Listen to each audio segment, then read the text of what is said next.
बने तब बेसरमी देहिया में गरमी पैठे लागी हो।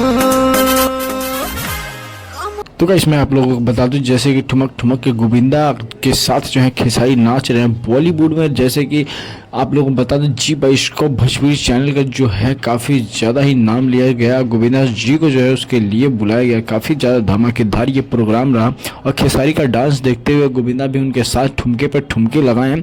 और लगाने के बाद उन्होंने ये डिसाइड कर लिया कि भैया अगली फिल्म में जो है ना हमारे साथ खेसारी ही आने वाले हैं। और फाइनली उन्होंने ये भी डिसाइड करके बता दिया है कि गोविंदा के साथ जो है खेसारी अगली फिल्म में आने वाले हैं और बहुत ही बेहतरीन तरह से वो प्रदर्शन करने वाले हैं बॉलीवुड के अंदर। और भोजपुरी से भी ज़्यादा बोले तो बॉलीवुड में ये नाम कमाएंगे, ऐसा गोविंदा का ही कहना है। और गोविंदा की वाइफ भी हैं जो उनकी जो है सपोर्ट कर रही हैं कि आप आइए और हम लोग के साथ जो है इनके साथ यानी गोविंदा के साथ बॉलीवुड में आगे बढ़िए। चलिए गाइस सब्सक्राइब कर लीजिए। Thank you for watching.